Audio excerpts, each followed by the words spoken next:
It's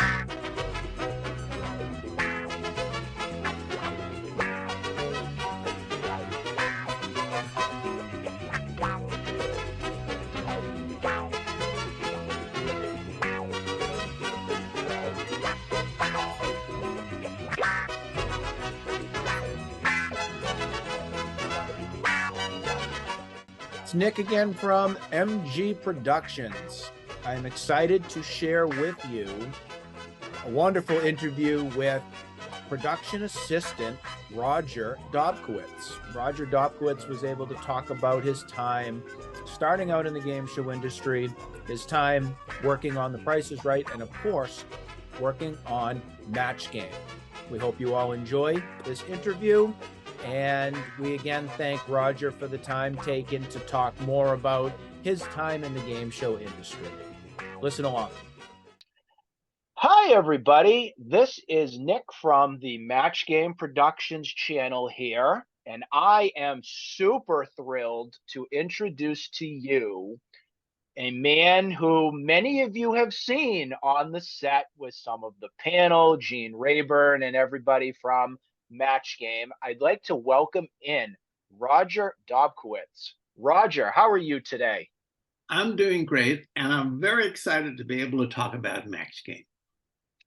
Roger, you have such an important part in history, not just only from your work with The Price is Right as being producer and everything for, I believe it was 37 years, correct me if I'm wrong. 36. Oh, we'll call it 37. We like that number before we go up. But 36 years from that, and then also your time as a production assistant and everything with Match Game. And yes. I'm thrilled to have you here to talk more about your time getting into the game show industry. The Price is Right. We'll talk about, of course, we'll talk about Match Game and some work on Family Feud as well, and get your perspective on all the hijinks, hilarity, the fun that happened on the set of Match Game.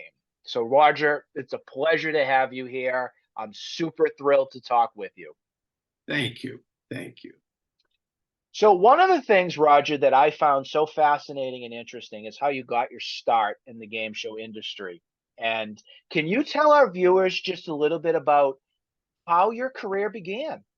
Yeah, I'll try to make that long story short. Sounds good. I got a master's degree in college, and I had to write a thesis. So I wrote a thesis on game shows. Okay. And which I sent out then when I graduated as a resume. I would actually watch game shows on TV, and at the end of the show, see who the producers were. And that was before videotape. So I had to read the names very quickly as they went by. Oh, yeah. And I would write down the names, and then I would look up their addresses and find it. And I sent out my theses, about 18, 19 theses as different producers. And one copy, to make it short, one copy wound up in the hands of Mark Goodson. And I drove to New York to interview with him, among other people. And I sat down with him in his office, and he talked to me. And near the end of the interview, he turned to me and he said, I think this is what sold it. He turned to me and he said, "So when do you fly back to California?" Oh my goodness. I looked at him and I said, "Flying? I'm going to drive back." Flying was good for you. Yes, I said, I drove. I did. I said, I drove out here in my VW. And his eyes like, "You drove out here?" I said, "Yes." So I went back to my hotel room after that, and I immediately got a phone call saying, "Meet with him again." I met with him again that next day, and he said, "Roger, anyone that would drive to go to an interview has some kind of initiative. And I'm starting a brand new show out in California. It starts this June, July, whatever it was. And we'll find something for you to do." And that's how I started on Price is Right. I was put on Price is Right. I didn't even have anything to do for the first 3 or 4 weeks. Oh, wow. Okay. I was like a placeholder. I was there. Mhm. And as I tell many young people, sometimes being a placeholder is good because everybody in the company, as they did with me, started giving me stuff. I had nothing to do. So the script writer gave me something, and the director gave me something, and everybody gave me something. Before long, you're doing a little bit of everything. Right. And I got ahead and priced it right that way. And Fascinating. What a yeah, fascinating beginning from that. And yeah, I'm a business owner myself and been doing a lot of different things with a lot of different people and everything. And kind of like Goodson Goodson was with you, you look for that initiative. You look for that person that's going to really put themselves out there, that's going to hustle, that's going to go against all the odds, try and figure out how they can achieve their success. And I can absolutely see from your story here on why Mark Goodson would be so impressed. I mean, going cross country to meet with him, talk with him, and everything. That's an amazing story. yeah. I really lucked out there. I really and what a great first job I got. On Price is Right. Right. No. How long did it take to kind of get your bearings together with what you were going to be doing, at least at the very beginning for The Price is Right? Did it take a few months to kind of Yeah, figure out what role and everything you were going to be going into? it took a few months. They put me on backstage there, not operating but directing the special effects. You know, the numbers that go in and whether a question is right. And then the office, did I did blocking and help out a little bit on the scripts. Yeah, it took about 2 or 3 months, and then it all settled in. It was great, and I was all ready then for when Match came along. So Price is Right began in 1972 with it being Rebirth and everything on CBS. Right. 1973 comes. You've got a good year now into the working industry and working for Goodson Todman and everything on The Price is Right. Match Game gets revived, right in the same studio and everything right there. How did that all go down for you? Well, I was single, not much to do in my life. Yeah. And they were doing Match Game, and I would go down to the studio and watch them rehearse, rehearse for the test show and everything like that. And I went up to Mark Goodson, and I said, I would love to work on the show. This is something extra, I could do, because I did. I have all this, I had the weekends free, and was going to tape weekends. Yeah. And he said, sure, we'll find something for you to do. And so they hired me for to do the cue cards. Now as I look back, I realized I had an advantage. Mm-hmm. And the advantage was, I didn't know it at that time, but I was being treated like, oh, Mark Goodson hired this guy. We have to be very careful with him. We have to, do what he asks. So the producers put me on the show as the cue card guy. And I learned later on that up until me, nobody at the Mark Goodson family company ever worked on 2 shows at the same time. I found out later I was the first person ever to have 2 jobs at Price at Mark Goodson Company. After that, a lot of people did it, but I was apparently the first one. And now I look back and realize, oh, of course, Mark Goodson hired me. And so the producers of Match Game, they say, oh, Mark wants this, we better put him on there. And so I was a cue card guy, and I was very happy and had so much fun over on that side there. So much fun. What a way to start, though, for you to be a person that Goodson already knew that he could trust and know that he could have you also be associated with another show right there. That speaks volumes right there. That's very impressive. Yeah, I wish I had realized it at the time, but I didn't. I was just I just want another job. I just want to work hard. So it must have really worked out. So when would the Price is Right tape? During the weekdays? Yes, Okay. a Price would tape. At that time, we taped Sunday, Monday, Tuesday, Wednesday 1 week, and then the following week we would tape Monday, Tuesday, Wednesday. Every other weekend was Match Game. Okay. And my schedule, as I said, I was young and I didn't have anything to do. My schedule was I would get 1 day off every 2 weeks. Okay. It was really kind of okay for me at that time. Sure. So yeah, I would work 13 days in a row sometimes. Yeah. And it was fine. And it was fine because as you know, as you can see, Match Game was so much fun. It was like, oh, Match Game is taping this weekend. Fun. It probably didn't even feel like work. Yes, it didn't seem like work. I mean, Charles Nelson Riley one time, I think he said on camera. I don't know whether he said off camera or on camera, but he said one time, he said, oh, I wake up on the weekend that we're taping Match Game, and I'm just so happy that I can go to a show and I'll have fun with my friends. I mean, he said that one time, and that's how a lot of us felt. It was just a friendly get together of everybody to have some laughs and have some fun. Yeah, I think one of the classic quotes that he said over the years is, "This is not a job. This is a social engagement." Something like that. The Charles language and everything, but you could see as a viewer the amount of fun not just the panel was having, not just the contestants were having, but also Gene interacting with everybody there made everything flow so well. And I don't know what the thought was when the show first started, but did anybody think it was going to last this long? No. Yeah. I don't know if you have any, I don't know on your channel or you have available any of the very, very, very first episodes. We do. Yes. We do. And the questions there they were very plain and very straight. Yeah. And they had no idea it would go out in such a comedy vein. Yeah. And it was just another show. I mean, even Price, when we started Price, we thought, oh, it might run 6, 7 years.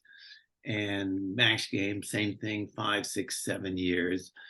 Nobody on Match Game ever expected that it would turn into what it turned into. A wonderful comedy, wonderful, funny show. They had a game, everything. Everything was perfect about Match Game. Everything was. So your position as the cue card spot, you had a specific area in the studio where you were pretty much sectioned. So Gene could probably read what needed to be said, at least if he could read the legibility on some of the cards, right? Yeah. On what was needed to be said on air. Were you more up into where like Charles was, up towards the top end of the panel? I was stage level. My desk was right down there, so I was right across, I guess, from position number 6, Betty White. I mean, I could, if I wanted to, I could look Betty White straight in the eye.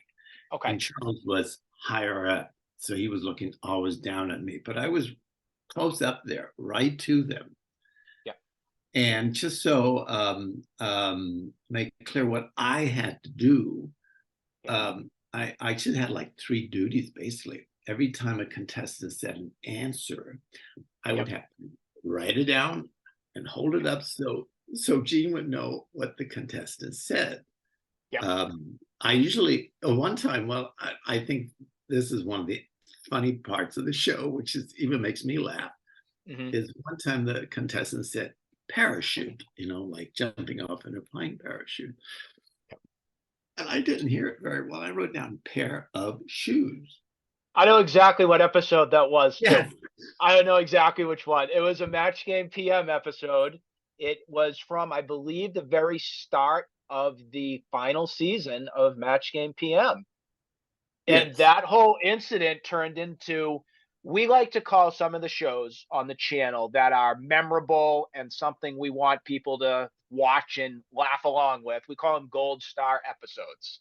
That episode is amongst one of the best Match Games that Match Game PM episodes that was taped. It was hysterical. Oh, Yeah, I had a few spelling errors down the line. I didn't know how to spell lingerie. I remember that Hey, happening. that's a tough word. I mean, we'll give you credit on that one. I couldn't at that time. I didn't know how to spell colonel, like the rank of the military. I didn't know how to spell that. Yep. And the other thing I had to do was during the audience match, when Gene would turn to the panel and say, "Do you have any suggestions? How do you fill in, happy blank?"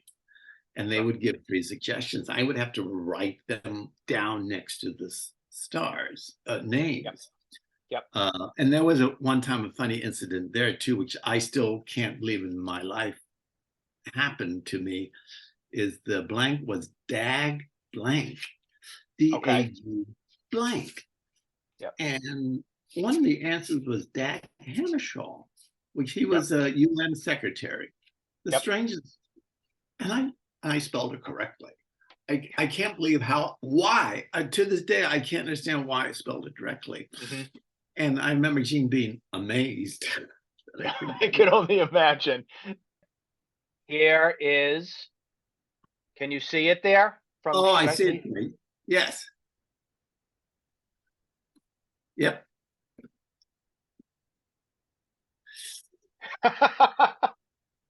Cannible. Yes. Yeah, I had spelling problems sometimes. Yep. I like how I tried different ways to spell it there. I scribbled it down at the bottom. And then the other one that we had, do you remember being on the panel at the very beginning of an episode during the introduction where Richard had you tied up? Yes, I remember that one. Yep. Here's this one.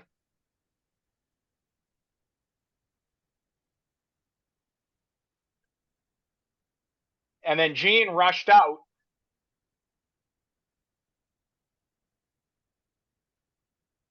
Yep. And there you are, getting held up by everybody.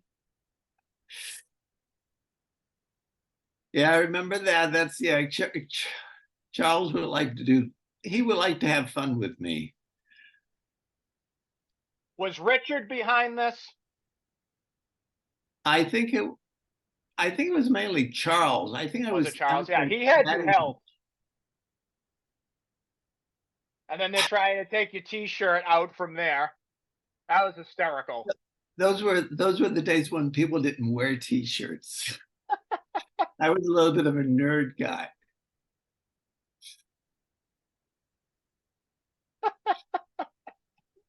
Oh, that was one of the better ones there. But I wanted to show you those in case you maybe had forgotten. But those are some of the more talked about hijinks that happened on the show. I mean, you could see just how much of a comedy hour, a fun time, everything that it was on the show.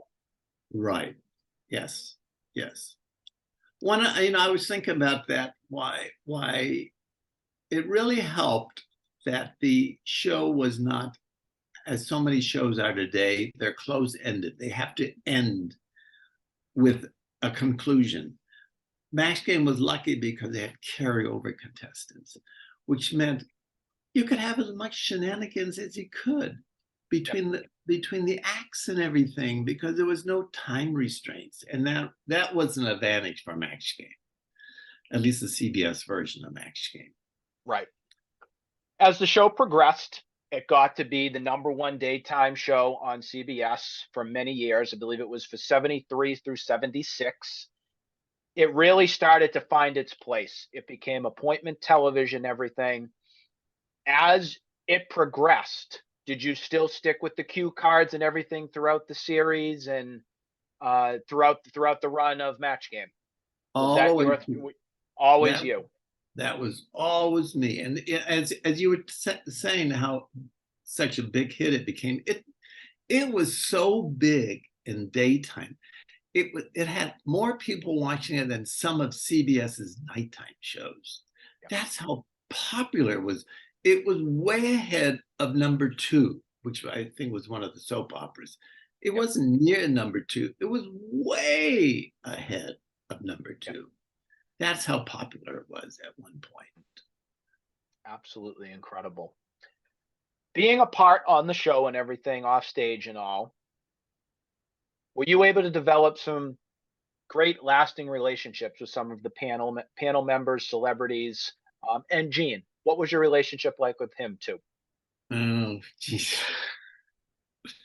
Gene was a little bit, he was a little bit, I don't know, he had a little bit of a snotty attitude, I think, sometimes. Was it the ego? Was it an ego thing with It was him? A lot of people have ego said that over the thing. years. I also felt he was one of, at that time in the 70, 73, 74, a lot of Mark Goodson people had to move from New York to California because Mark Goodson decided to do his production now in California.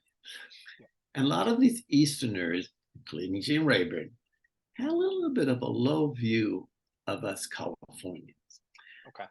The feeling I got from them, the way they treated us and talked to us, that they had disdain that we weren't as smart as they were. Mm-hmm. And it didn't only come from Gene, it came from some of the other producers that had to move from New York to California. And I got that distinctly from Gene. I think he reveled in the fact that I couldn't spell these words. And to him, it was because of the California education system, was not the Eastern education system. And he couldn't make fun of me too much, mainly because he knew I did write a thesis and I had some brains up here. Right. But yeah, Gene was cold sometimes, you know. Yeah. Was he as cold as Brett, though?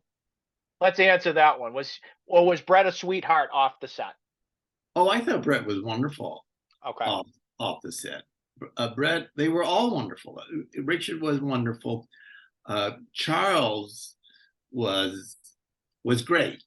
I mean, Charles really liked me. I don't know whether he was serious or just teasing me. Yeah, you never know with him. He would say to me, he said, Roger, why didn't you come on my boat this weekend with me? Oh. And I would say, oh, I can't do that, Charles.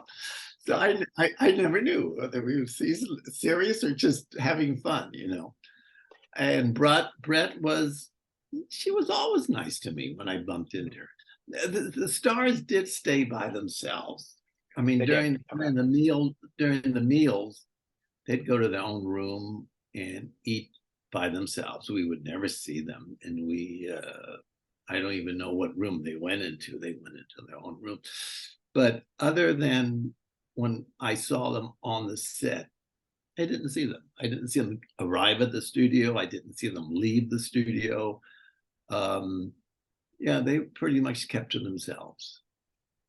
Yeah, there's a lot of people that have said the same, that a lot of them were more reserved. They did their own thing. They associated with as little kind of interaction with other people as they could, kind of just came in, did their job, or had their party, and then left the studio after everything was done for their taping day. Right. This was different from, you know, some of the other shows I worked. Well, the other shows I worked on mainly was different versions of Price with Tom Kennedy and Jack Nars. Or Jack Nars I worked on. Now You See It. But they would associate with the staff. They would drop by, we're eating and everything like that, and like to associate with us. But not the Max Game gang. They pretty much kept to themselves. A lot of people have lots of opinions on Richard Dawson. I am someone that has always enjoyed his time on Match Game. I've always enjoyed his Family Feud episodes and everything. But he's one of those people that people like to know and hear more about the exit of Richard that happened in 78 when he departed. From reports we've heard, it was just left the set, never said goodbye, never did anything. I think he knew in his mind he was done. But do you remember back at that time period in 78 when all the changes were coming? We had a Star Wheel now coming into play. We have the new set that was developed. And then Richard is out pretty much 5 weeks after the new set is gone. And the most consistent person on that panel who people picked and everything, has now left Studio 33 and is done. Yes. I remember the time, and that was the time I considered three things were happening at once, and was led to the subsequent demise of the show. The producers did not like everybody always choosing Richard. Richard was the favorite of the audience. He was the favorite. He got the most applause. People loved him. They knew they could count on him. He wouldn't make a joke at the expense of the contestant. Sure. He would try to play serious when he knew he had to play serious. The audience loved him. I can't emphasize enough. The audience loved him. And they introduced the star wheel because the producers felt it wasn't really fair to the other celebrities. They never get picked on the head-to-head. So the star wheel was introduced. And Richard hated that. He knew exactly what they were up to. They were taking away some of his moments. Mm-hmm. So the other celebrities could play in. And he didn't care. He wanted, if the contestant wanted to pick him, let them pick him. Don't do the stupid star wheel. So he had the star wheel. He was very unhappy with the star wheel. I mean, you could sense it. Oh, big time. And he did surprise me, at least. Maybe not the inside producers, but he did surprise us when he left. As I recall, I think his very last thing he did on the show was write on a card goodbye. And as the show closed, he put it in front of his lights there. His seat, yep. I believe that's what he did. I don't know whether it's caught on any tape or not. His very last episode that was taped in '78, during the introduction, the card says, "Fare thee well." Fare thee well. Fare yes. thee well. He held it up like this. They introduced him, and then no other mention of anything was on set. Right. I still think, though, at the end of the show, he puts down goodbye. I don't know. That might be. He could have. I don't know if the camera panned down enough to see it, but during the credit roll and everything, you just see him because he's in dark tinted glasses that last week of the show as well. And some people said, "Oh, is he in the glasses because he's being emotional? Does he not want to leave and everything?" But according to a lot of other people, he had an eye infection. And so the glasses were a part of just making sure the lights weren't, interrupting his eyesight or everything. But that whole thing that went down, you very well could have put that goodbye card in front of his slot. Yeah. And I think that was one of the first things that led to the ruination of the Max Game, because that whole panel, this is just my opinion as a game show person, yep. That whole panel had magic about it. It was balanced. I don't think they planned on it to be so balanced, but it was balanced. You had, in position one, the show would always put, not always, many times, a brand new person there. Somebody that hasn't been on the show. And that's okay in number one, because you're interested in what this brand new person is going to say. So he reveals his answer. It doesn't have to be funny, doesn't have to be anything. But whatever it is, it's okay, because two people are coming up now that's going to add fun. They're going to either comment on that answer, or Brett and Charles is going to have fun. So that's all taken care of, the first row. Then you move down to the second row. And many times they would put some beautiful girl in there, maybe not so bright, but maybe not, maybe she is. Yep. So whatever she says is okay too, because you got Richard either to make fun of it or to carry it on with some funny joke himself, so that it still moves. And of course, it's all tied up then with a Marsha Wallace, a Betty White, or Fannie Flagg at the end. Sure. And that's the toughest spot to be in, of course, because all the funny stuff has been said, and all the funny business that's been done. So you need a clever person down there. Perfect magical panel. Now Richard is gone, and the whole bottom run is now wrecked because they're putting these other people in there. They don't know how to act. They don't know how to carry it like Richard used to carry it. And that was the beginning of the end. That's my opinion. I think one of the main reasons, and you hit it right on the head right here, is the magic of the chemistry. The chemistry that Brett, Charles, and Richard had off of each other to play off whatever answer was given or whatever joke was done. That chemistry has never to this day been able to be duplicated. They tried it on the Hollywood Squares version in '83, never worked. That format, at least on my opinion, was just flawed from the very beginning. Match game 90, when Ross Schaefer came in, they put Charles back, but Brett was also added in a few weeks. She didn't feel it was a great concept. That never lasted. Then 98 came, and then we had the Alec Baldwin version. It just never was the same. It's been tried and tried again, and you've never been able to have that chemistry off of not just Brett, Charles, and Richard, but your Betty Whites, your Fannie Flaggs, your Elaine Joyces, your Bill Dailies, Dick Martins, Nipsey Russell, all that crew there. They jive so well together to make everything so magical.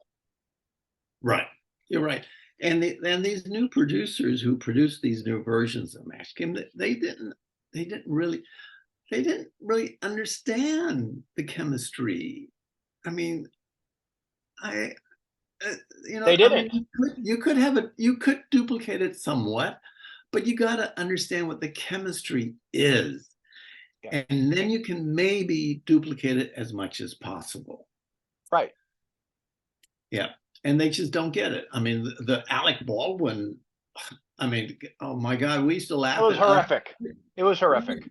We used to laugh at us because our show only had B celebrities. Yep. I mean, the Alec Baldwin version has C celebrities or D celebrities. We don't. I was going to say F. I was going to say F just because I watched the beginning. I think the first episode had like Rosie O'Donnell in the Brett seat, and they never had an anchor in the old Richard seat. They never had somebody who was like the Charles of the panel. It was a mess. Yes. They thought they could revive history and just make it just like it was from Old Time's Sake, and it never had the same charm. It just never did. No. It just never did. So I would take it that you were not a proponent for this Star Wheel. Oh no, I didn't like it. Yeah. No, and I just thought it was unfair, and you can imagine how people at home felt too. Well, they're not going to let them pick Richard. Oh my God! If I ever went to that studio, I would pick Richard. I would be so excited to pick Richard, and now I might wind up picking Marsha Wallace. You know, I don't want to go head to head with Marsha Wallace. And there were some celebrities that you could see when the wheel first came that did not want anything to do with it. They were scared to death it was going to land on them because they knew they weren't the best game player at the time. Yes. So those reactions at the very beginning are very eye-opening to see, like, oh God, Elaine Joyce, it's going to land on me. I don't want to play for all that money. Or Joyce Buellevant. I mean, same thing. Yes. Wheel would land on her. If I'm a contestant and I get the double and get the $20,000 spin, I'm going to be crossing my fingers that we're going to be having some sort of a match with her because you just wouldn't know. You just wouldn't know. Yes. Yes. I know that feeling. I would hate to have that responsibility too. Absolutely. So Richard departs. The show ends up being canceled in mid-'79. And then we have the syndicated version that comes into play. And that comes back kind of like how Match Game PM was, a 5-day, syndicated run that brings Match Game and everything back to life. When that transition happened, was there anything that changed from just your perspective, from more like directions that you needed to follow or different gameplay or anything? Or was it just the same old kind of job that you had from the CBS run?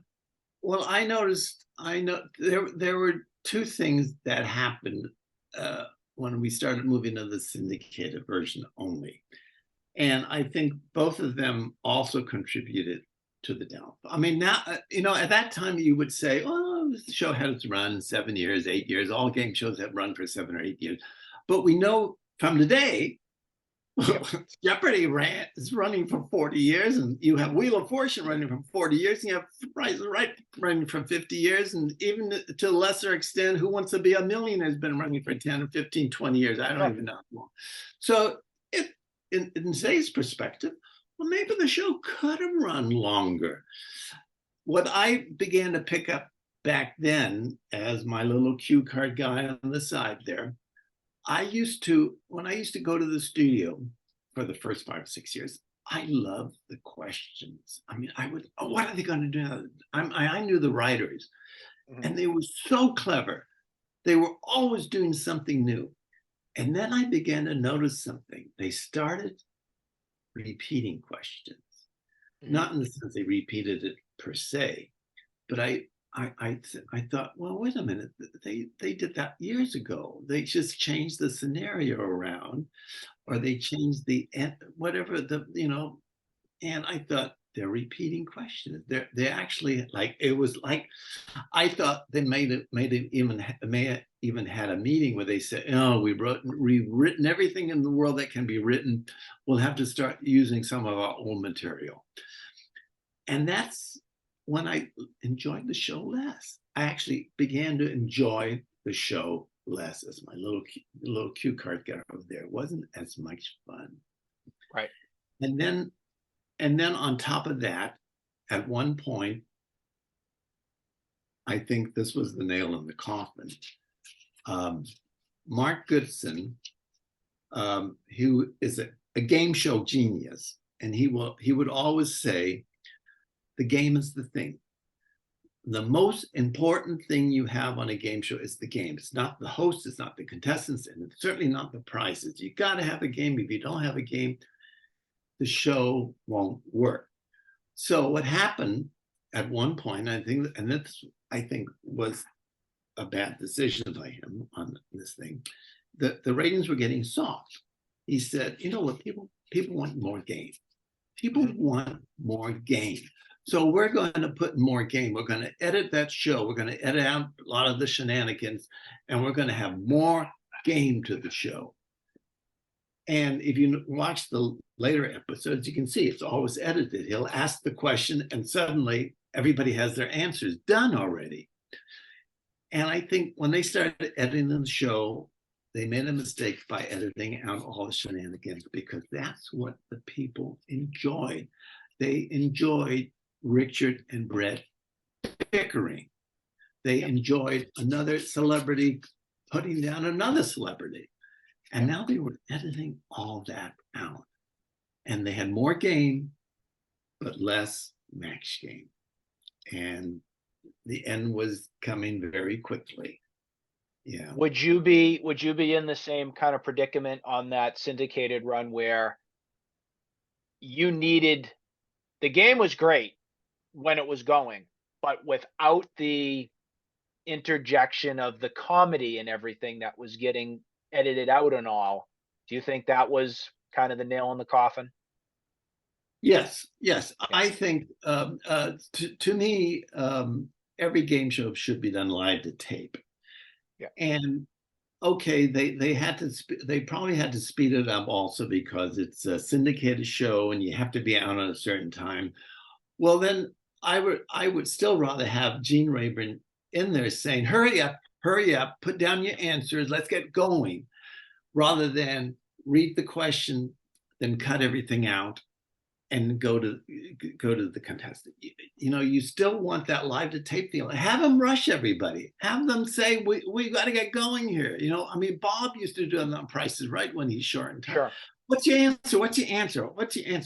It adds some fun to the show. It adds some tension to the show. You put Brett on the spot. But so much better than cutting it out completely. And I think the celebrities knew it was being cut out. So why should they even try anymore? I'll just put down my answer. The show was ruined when it went that way, I think. You can see in those episodes that it's a very clear cut on some of the material that was at the time. It seemed like when you were watching one of the episodes, they had more to work off of, and they were getting to a point where something of a laugh was coming, and then boom, the cut, and it's back to Gene with the contestants getting the answer. I saw it more on the final in the second season than into the third. The first season was pretty decent because you still had there was the cuckoo friend and Ollie moment that happened on the syndicated run at the very beginning. You had some studio matches also where Gene would go down into where the audience was and would play match game with some of the audience members and everything too. That was something that was new, at least from the beginning that we saw, but it just didn't seem the same. Season 3 comes, you had kind of a rotating fifth seat where Richard was with Bill Daly, Dick Martin, Richard Paul, McLean Stevenson a little bit, at least the first season and the second. Season 3 comes, the final run, and then you have McLean now sitting in Richard's seat.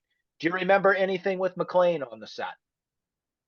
No, I don't. Yeah. I don't, because he was very, to me, kind of very a big bland nothing. Dull. He was trying to be funny. He was trying to be a Richard, I guess, but he wasn't. They did not pick the right person.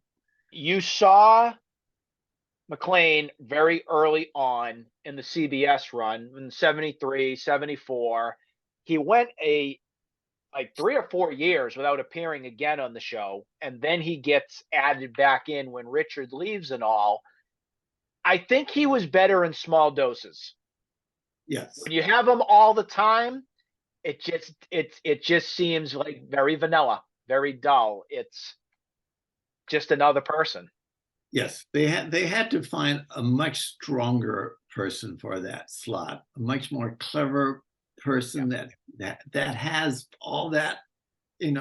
What we needed was a B version of Robin Williams. That's what we needed.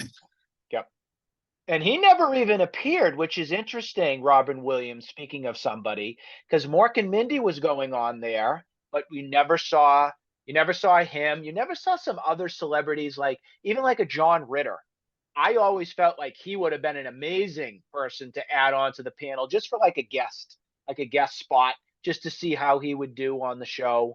There are some, if you look back in history and you just look at what the panel lineup was for the week, and you say to yourself on a couple of them, geez, I wish Ira maybe reached out to somebody to get, a contact to get him on the panel and see if they would be there. But those are a few, at least in my eyes, could have added some extra laughs into the panel. Right. I don't really know what went on in the celebrity choosing room, but I do imagine a lot of celebrities say, I don't want to go to a match game. It's a game show. I don't do game shows. And some probably were scared that I don't want to go on and make myself look like a fool. Yeah. And I knew there were some people that the producers just didn't like. We had Michael Landon, I think, on the first week or the second week. First week. Yeah. And the audience loved him. I remember the audience loved him because they remember him from Bonanza, and they loved him. And his answers weren't that great, I guess. And I remember Iris saying, I never want Michael Landon on the show again. He was terrible. And I remember, I'm thinking, no, the audience loved him. Have him back. But he didn't like them. Ira Sketch did not like Michael Landon. So he never came back. What was your relationship like with some of the crew? Ira Scotch, Bobby Sherman, Johnny Olson, who you got a chance to work with also on The Price is Right. What was that relationship like? Well, Johnny and I talked a lot because we were always very close to each other. Physically on the stage, he was like, on Mac Jam, he was like 10 feet away from me. So we talked a lot during not commercials, but during between shows. Not a lot because we talked and then he had to go out and keep the audience alive. And he was great on of course, on Price. I hung out mostly with the writers of the show, Patrick Neary, Jake Tauber, and Joe Newstein. Joe Newstein. I was like Joe Newstein he was the funniest and the cleverest of them all. Joe Newstein. I love Joe Newstein. Yep. And the guy from New York, Bartolo. Dickie Bartolo. Yep. Yes. I only saw him once, I think, in the entire 7 years because he worked down in New York and he only visited like once or twice. I only saw him once. Yep. I hung out mostly with them. I hung out a little bit with Kay Henley, who did was she the contestant coordinating? Was Kay Henley be part of like briefing the contestants on what you can and cannot say on air? No, that was Kay Henley was in charge of the celebrities. Now, if you could get anybody on your show, you should see Kay Henley, because she must know all the dope that she has to. She has to. That went on during dinner breaks, and why they picked certain people, and what the producers thought of certain people. Yep. And you know, she would be. I swear to God, if she was on anything, I would watch that and send her a long list of questions because I want to know. Heard that. I'm sure she's got to know some dirt that a lot of us don't even know about some stuff that went on behind the scenes. You know, I want her to write a book. You know, she's written a book. I wrote her one time. I said a friend of mine did want to interview her. And I sent her a little note saying, please talk to this person. He wants to interview you. And because I told this person, Kay, you must know everything. And so when you should get your little minions out. I am. And try to contact Kay Henley, and your ratings would go up. That's what I'm saying. 1,000%. You know what's incredible just about this channel and everything? You know, there's a couple friends and stuff that have helped in the game show community with it, but what you see is what you get. You know, it's been me editing on a daily basis, finding the episodes, restoring some of them, because some of them over the years, you know, there's some tape damage and there's some episodes that are now banned that will never air again, which is amazing to also think about too. But to go back, I have to ask. What, politically incorrect or what? Oh, Buzzer is not the best with they skip way too many shows for politically incorrect answers when it comes to sexual orientation, just a lot of things that shouldn't be. In my eyes, put up a disclaimer. Say this was from a different era in time. Let history play itself. Yes. That's my approach with it. But they are way too over the top. There have been now over 150 match game episodes skipped from the network because they feel it's not in a place right now in our society to air them again. And that's really sad because this was a time and era that was a whole different place than what we're living with right now. And it's unfortunate that we have to go back into the 90s, if these shows even aired, to make sure that we can still have them be a part of our archive and everything so people can see them. People should see history. People should see exactly how it was. Yep. Otherwise, people think, oh, everything was so nice back in the 50s and 60s. There were no bad words and nobody made any slurs or anything. Yep. No, show it. Show it as it is. There are a few celebrities that also did not clear their episodes to air. One of which was Adam Arkin from 1977 when he appeared, did not clear his episodes. There's some issue with Jimmy Walker's episodes from when it was the syndicated run on Match Game. Many of those still have not aired. Who was another one? Valerie Bertinelli's week from 1978 has not aired since it originally was broadcasted. Are there any others that we know of? there's the week that Alan Ludden was on the panel right before he passed away with Betty, that has not aired since syndicated run aired. So there's probably still a good 150 episodes or so that we haven't seen since they were originally aired, which is sad. Yeah, I'm surprised about the Alan Ludden episodes. I would think since Betty White was such a important part of the show, that I'm be interested to find out. We're all interested to see it. That happened to be a week where Jimmy Walker was also on the show. So for whatever reason, just the syndicated episodes, not the PM episode that aired with him, they have not aired. And that, so Game Show Network started in 94, and then Buzzr's been around since I think 2015.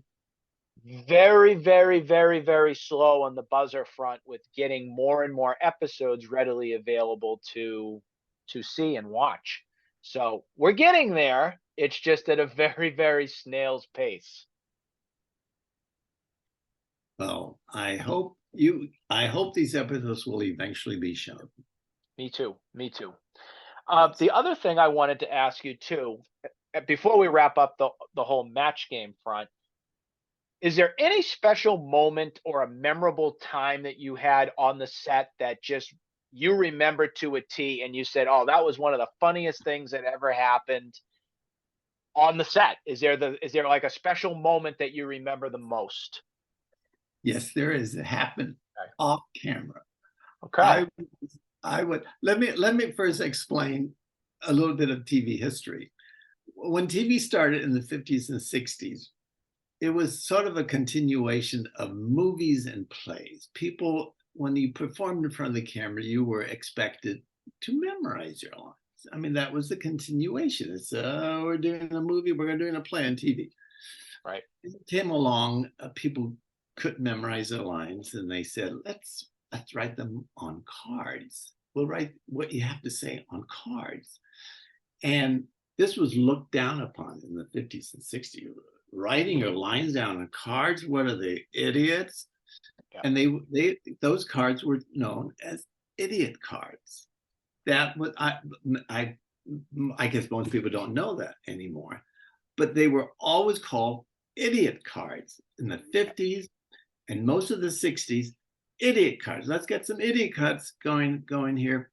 Mm-hmm. So, but by the 70s, they were now called cue cards. Okay. And there was one day when I had to write a whole bunch of cue cards out for Gene Rayburn to do for promos. And these were promos after we taped the show. These are promos where he says, watch KGO TV, 7:00 for Max Game. And then he would do another one. And then he would do another. He would do a whole bunch of them, maybe 20 or 30 of these for all these stations. And so I was holding up the cue cards. And so he would read them. And all of a sudden he fumbled. And the director said, "Oh, let's do it again." And I held it up again, and he fumbled.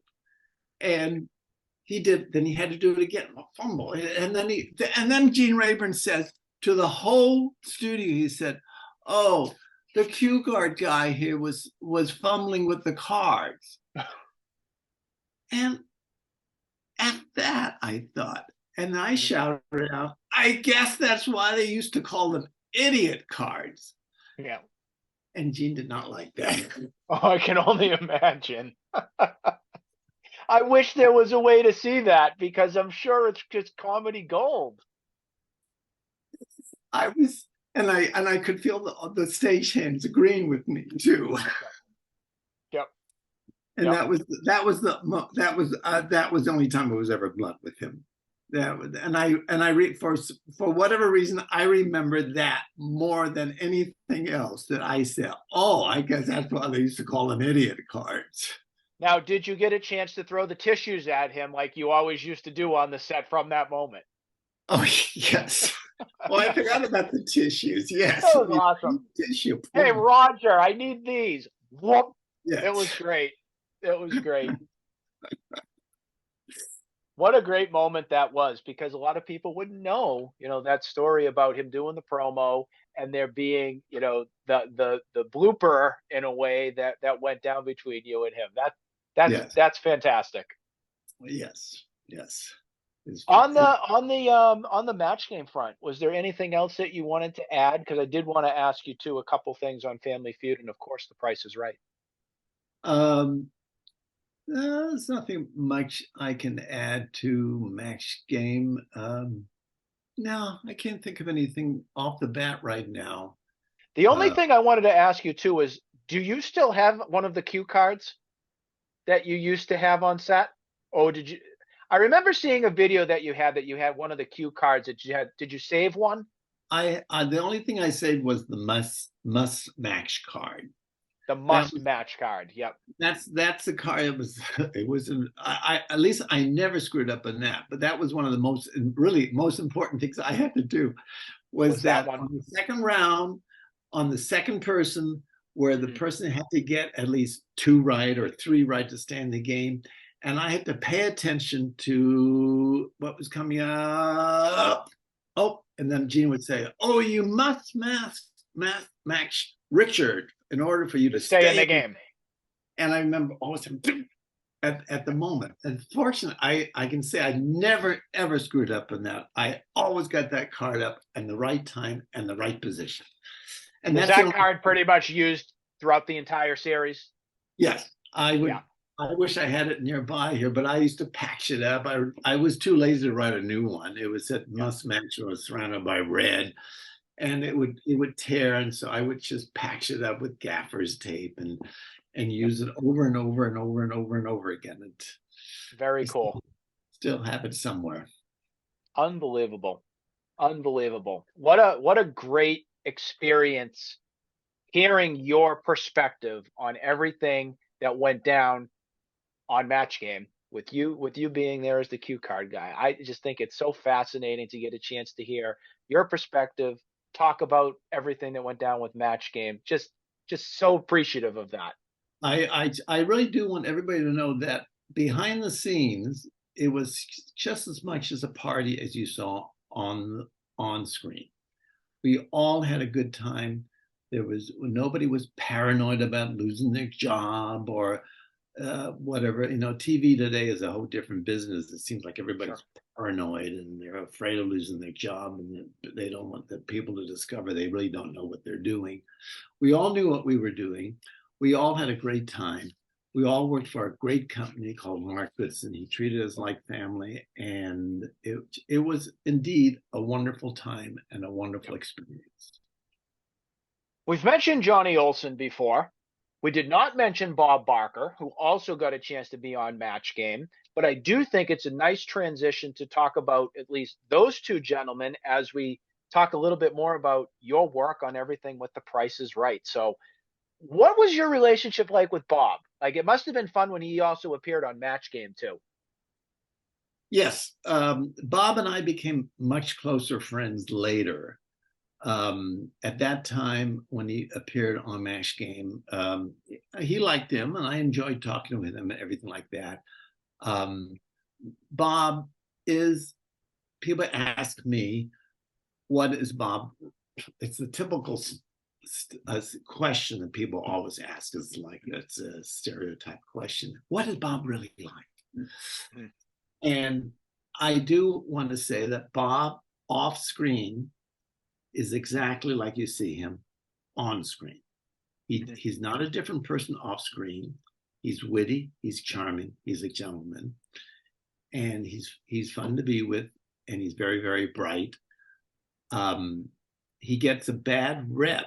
I'll tell you why he gets a bad rep, because he was also the executive producer of The Price is Right. Mhm. And he would have to put that hat on sometimes and be an executive producer. And Bob was very, very protective of the show. He did not want anybody to fool around with the show or ruin the show, whatever. And he would put that executive producer's hat on, and he could be stern if he had to protect the show. And I know people put Bob, oh, he's a very mean person. That was because he was wearing his executive producer's hat. You take the hat off, you go to dinner with him, you talk with him, you go to a party with him. He is charming, witty, nice in every way. He's a total gentleman. And so that's, and in his later years, he and I became very close. We would go to dinner several times during the year.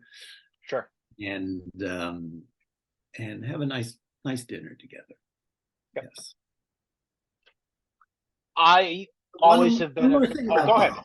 One more thing about Bob. Since we're talking about Bob, because I love to hear more and more about Bob, because I don't think he gets enough credit and enough recognition. I just don't. I just want people to know really what kind of a person he was.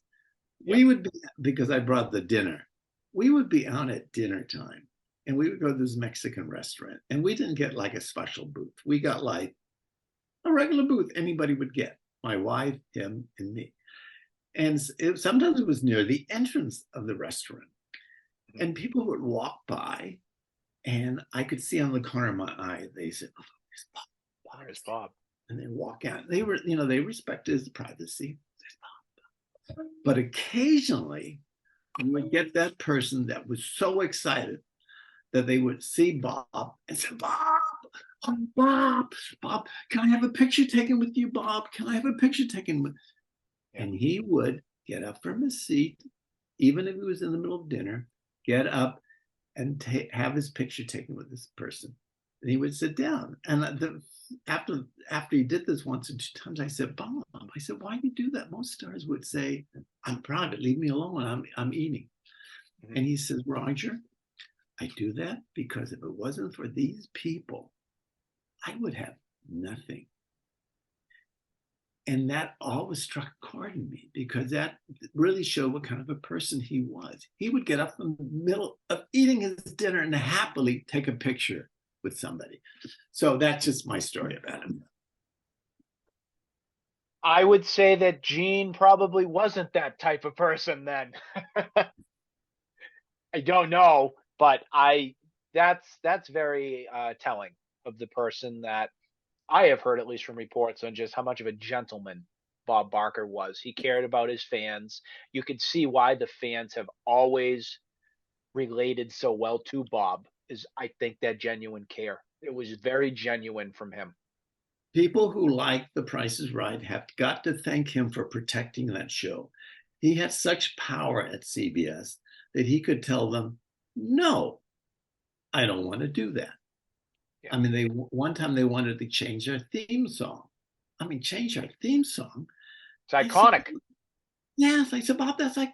Exactly. I said, that's iconic. I mean, change the orchestration or reorchestrate it or whatever. Don't just change it completely. And he went to Fremantle and said, nope, I don't want to change the song. I don't want to change our theme music. I mean, he would do that. He would tell CBS, I don't want to do 40 promos. I'll do 6 promos. Yep. No. He said, I had to one time go. He did have to do 40 promos one time. He turns to me in his dressing room. He says, Roger, go upstairs and tell them, I'm not going to do these 40 promos. Tell them I'll do like 8. And he turns to me and he says, and Roger, if they give you any trouble, just remind them how much millions of dollars I have saved them over the years from not having to edit this show. Mm-hmm. And he was right, because our shows were never edited. Our shows were like, when we were done with the 60-minute show, we were done.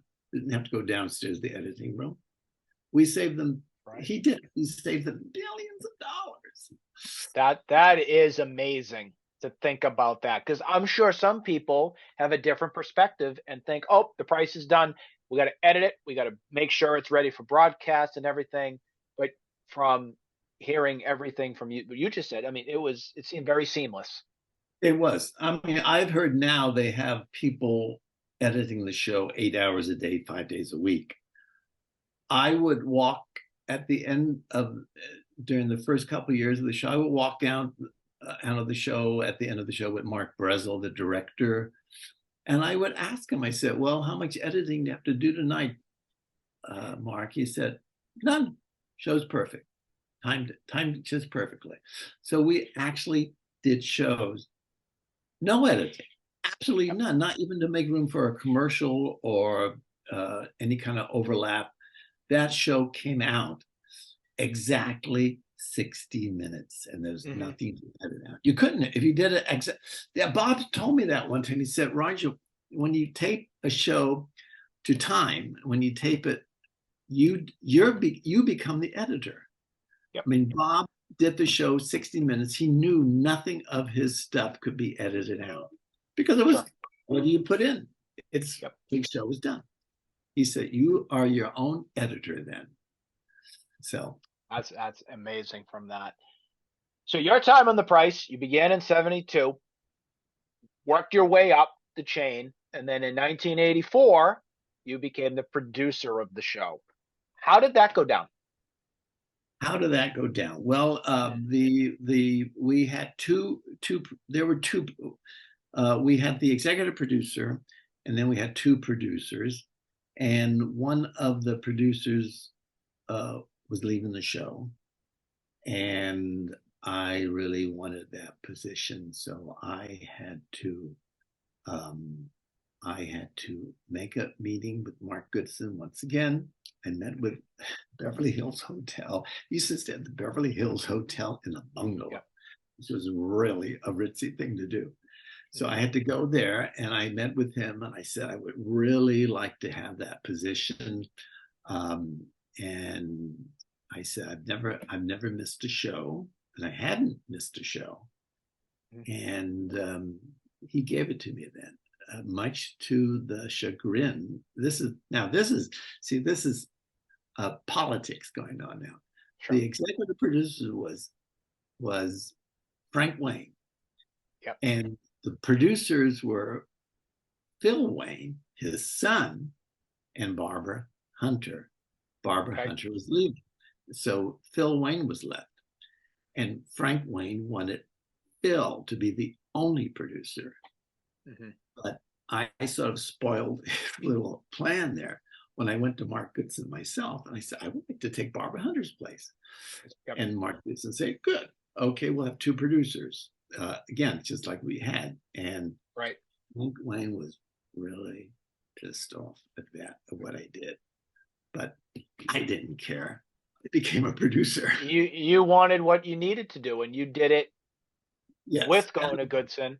And rightfully so. I mean, what were you, 12 years in from working at the show at the time, working your way up to get to a position that's like that? And from there, I mean, you're the head guy. You're the boss. Yes. I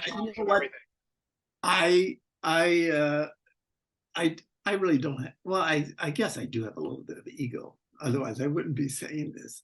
But fortunately, I was made producer because a lot of people at Price who worked on Price, including Phil and some of the other people, didn't really have a game show mind. They stumbled into the job. Phil stumbled into the job because of his father. We had some other people that stumbled into the job because they were secretaries and they moved up. They weren't really game show people. I was a game show person. I was really interested in how games work and how people perceived games. And Bob and I were on the same wavelength there. And we really kept the show focused on games and how, they should be presented to people, because both of us knew sort of what the common, that's almost a derogatory term, but the average person wanted. We knew that. We weren't part of the Hollywood bubble. There is a Hollywood bubble, and they don't understand stuff as Bob did. Bob was not part of the Hollywood bubble. I was not part of the Hollywood bubble, but we knew what our audience wanted. We knew what the viewers wanted and everything. And so fortunately for the Price, I was made producer. Well, it sounds like your perspective along with Bob Barker's and Mark Goodson's, all of you jived well together because your focus was the game at heart. And I'm sure Mark appreciated that quite a bit, knowing he could put somebody in a position he could trust to continue on making the prices right, just a winning combination. Yes, yes, because Mark was a game. He liked surrounding himself with people who knew and understand games. I mean, he had an inner circle, which I became part of later on. And this little inner circle of producers, they all knew games. They all knew how they worked. They all knew how to do these things. So Right. He appreciated to have an additional person like me, I think. So now we're in the producer run when you start in 84 with everything. Was there anything that you wanted to change when you became in charge from the producer, or were you just keeping things, status quo? Was there any direction changes that you were kind of spearheading? No, Yeah. I know a lot of producers when they get into it, they want to change things. I want to make it my own. I'm going to do this. No, I just wanted to keep the show going. Make as Bob did too. You make little tweak things later on down the line to keep it fresh, and that was basically the challenge. How do you keep it fresh without changing things? And we did that by adding new games, by maybe improving the set of an old game, doing things like that. Yes. 17 games you've created over the years on The Price is Right. I think that's amazing right there from that too. Creativity, I'm sure, is something that you thrive on and love being able to think out of the box and make new things there. Do you have a favorite Price is Right game? Well, my first game was one of my favorites, 10 Chances, because it drives everybody crazy at home. Yep. And my other little favorite game it's a little game. Well, then it's in the bag. That became Barker's favorite game. It's in the bag. And my favorite game that I sort of created, which was so small and simple, but yet fun and challenging, was Pushover. I did Pushover, and I just love that game. It's so quick, so simple, and it's kind of fun, And those are the kind of games that are hard to create. Anybody can create a game with all these convoluted. Well, they do this and this, and then they get 4 chances to do that, and they do this and they do that. And those kind of games are easy to create. It's the simple, straightforward games. Those are the hard ones. Sure. Yes. 1985 comes. We have a couple things that are going down. It seems like it's one of the more big historic kind of years for the Price. Johnny Olson passes away, losing that anchor of a voice from him there. Did you have an initial favorite to lead the announcing for the near future after Johnny had passed? Were you behind that decision on putting Rod Roddy in play? Yes, Rod Roddy had a great voice, and there were some staff, some people that used to work for Mark Goodson, Gene Wood. Gene Wood, yep. Gene Wood wanted that job very badly, but his voice wasn't right for the show. We needed that really mellow voice that it has a lot of, and Rod was perfect. Rod was absolutely perfect for the show, I think. I think it was a great decision too. I like Gene Wood's voice on other shows like Family Feud, Super Password. He definitely worked his way up the ranks and everything, but you could just tell it wasn't the right fit with Gene Wood. And I think the right decision was made when Rod Roddy was going to be the new voice of The Price is Right, moving forward with everything. Also in 1985, we have the announcement of going back into syndication with Tom Kennedy now becoming the host for the nighttime version. What went down with that? That was a pretty big, exciting twist that was added into The Price is Right. Oh, I tell you, that was misery for all of us on the staff. That was 5 days a week, Price is Right. Mhm. And now we had to do 5 hours during the day. I mean, 5 hours for the daytime and 5 half an hours for the nighttime. We were so overloaded with work. We hardly had any time off. And I think we're all humans. So what pissed us off the most was the fact that we were hardly being paid to do these 5 half-an-hour Oh shows. my God. Nothing. We were paid almost zilch extra. And so it was a lot of resentment doing these shows. We did them and we got pooped down from doing them. And I don't know what went on behind the scenes why they couldn't spread the wealth a little bit around. I don't know who was allotted this, but none of us on the staff was happy doing these shows. And so when it was canceled, we were like, You were happy. hooray. We were hooray because the money lost didn't amount to that much.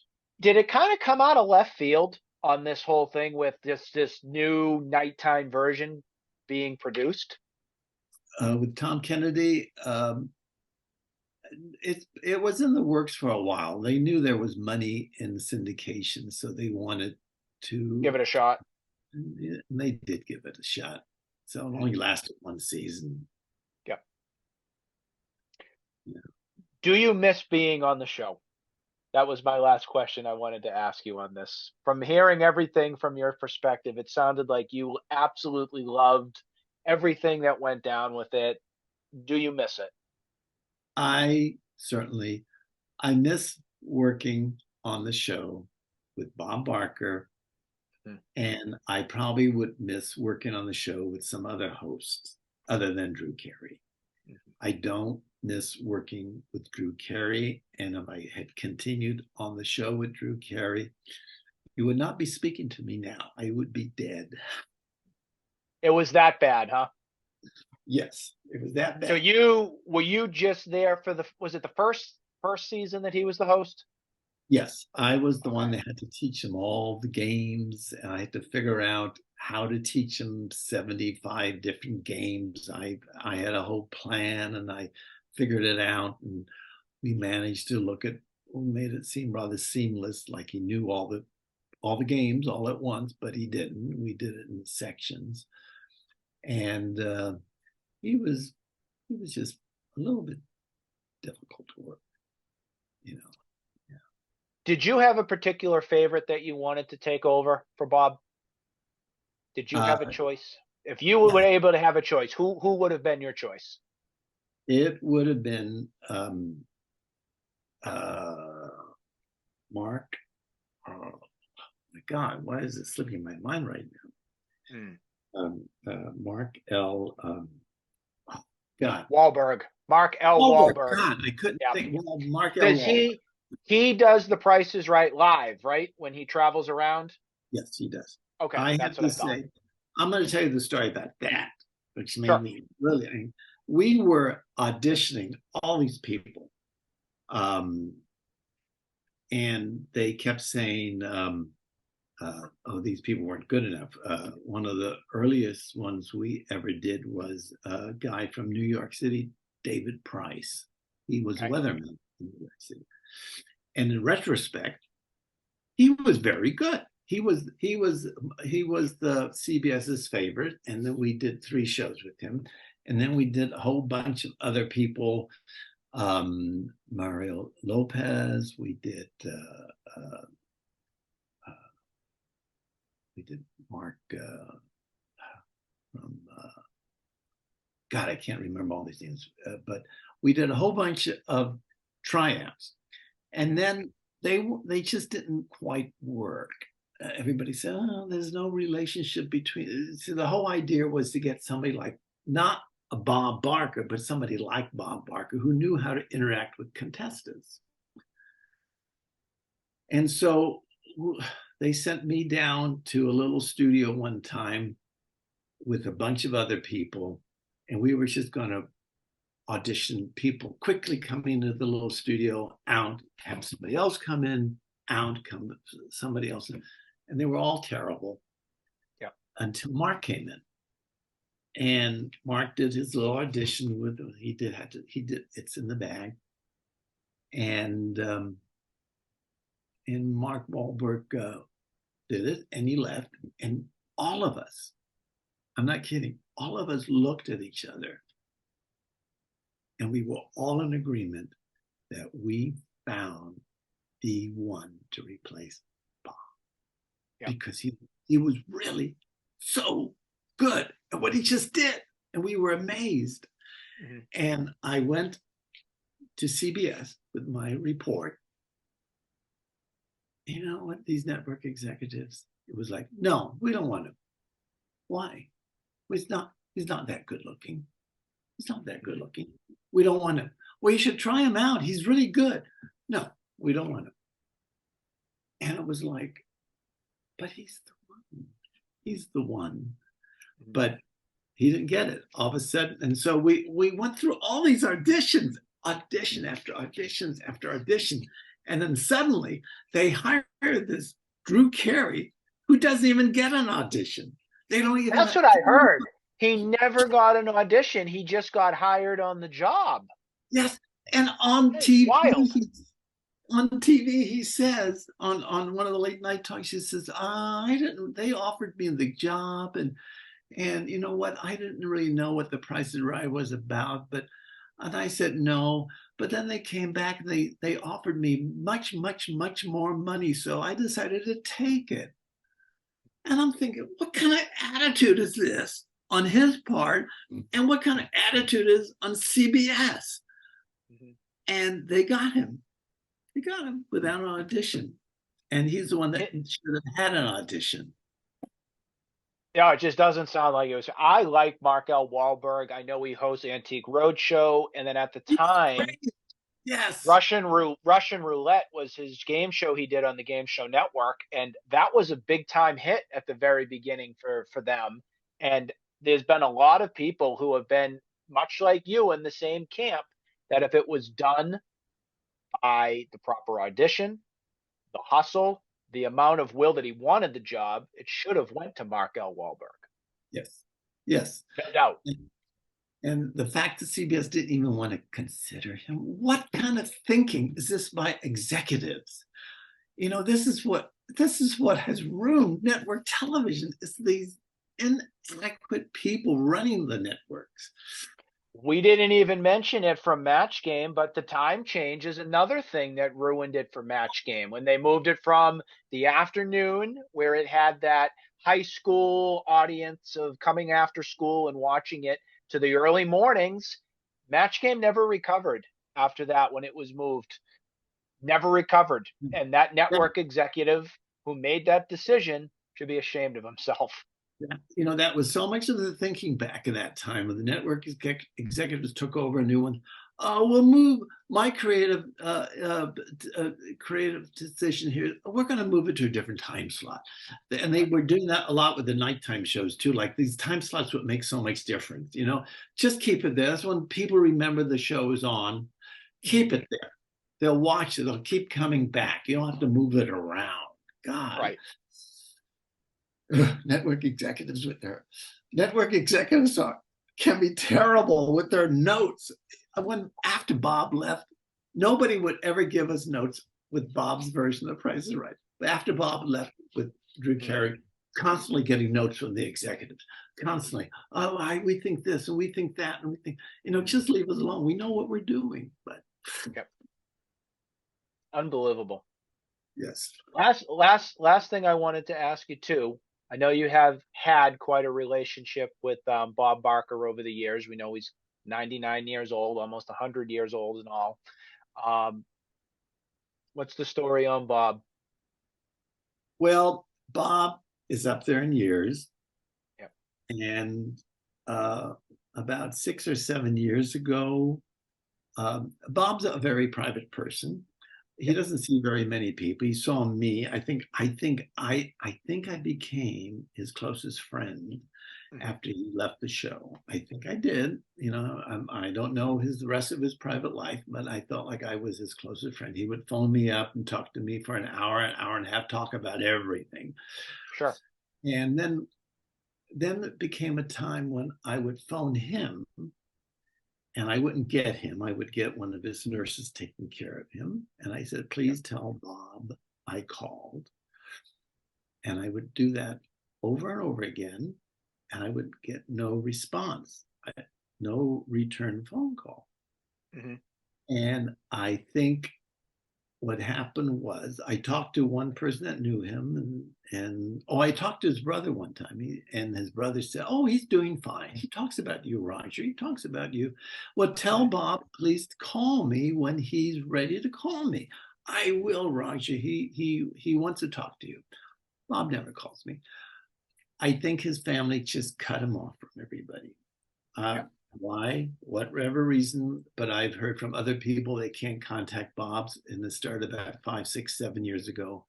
I think his family just decided, we're just going to cut everybody off. He's our business. So I haven't been unable to see him or talk to him for about 5 or 6, 7 years now. That's what a lot of people have said too. And family-wise, it's sad that he's not able to correspond with some of his friends and everything like that. But the amazing part of it is he's still alive and kicking. He's still loved by so many of his fans and everything. And the legacy of Bob Barker continues on. Yes. Yes. No question asked about that. I'm so happy they're showing his shows on TV. I tune it in every so often, and I'm watching these shows, and I'm actually laughing out loud. I am laughing out loud at the shenanigans going on. Price is Right. It's amazing. I nearly forgot to mention it to you about how now Pluto TV has started to air episodes of The Price is Right after so many years of it not being on television again. It is awesome to see them. I watch them frequently and everything. And I think they're in 84, 85, right around when you became the producer and everything of The Price is Right and all. But we're finally seeing history again. It should have been on for the longest of time. It is great that they finally figured out how to air it on some platform. And the episodes look crystal clear. They look wonderful. It is just so fun to go back and watch these shows. And everybody should realize, like I said, these shows were live to tape. What you're seeing took place sequentially all the way through. When you see a minute commercial, there's a minute in the studio. It's just going all the way through without stopping. And it makes them feel extra special. Roger, just before we wrap up too, I see in your background, you have a ton of memorabilia. You have a ton of, I see your Emmy Awards there. I just want to make sure we know, is it 6 or 7 Emmys that you won as producer of The Price is Right? It's 6. It's 6, okay. One of them, I have 7, but one of them is Bob's. Bob. That's what I thought. Yes, about 8 years ago, 9 years ago, Bob gave me one of his Emmys. He gave the Bart Eskander one of his Emmys, and he gave me the last Emmy he had won, the very last one he won, and I'm very proud to be the owner of that. He said to me, Roger, I want you to have this Emmy, and he also gave one to Bart, and he gave one to some other people. He said, I want to hand them out. I don't want to wait until I'm gone, and then my family comes along and grabs all the Emmys. I want to give them to all the special people I knew. So, and he gave me one.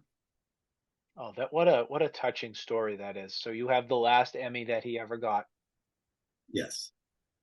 That's very special, Roger. Very, very, very special. Well, this has been so much fun.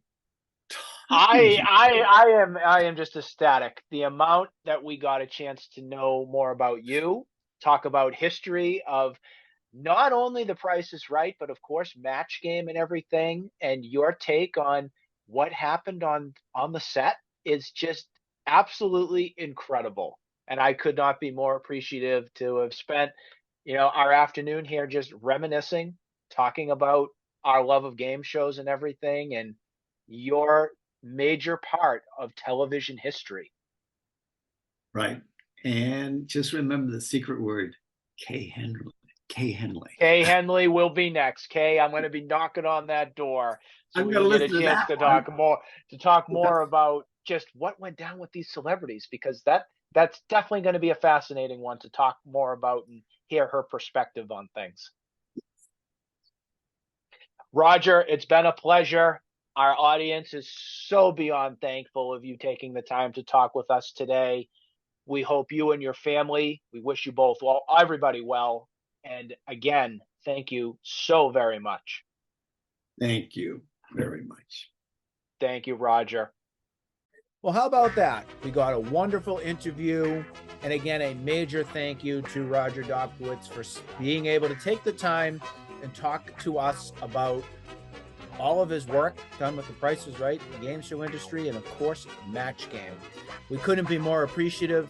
Thank you again, Roger, and we'll see you all soon. Thanks for watching.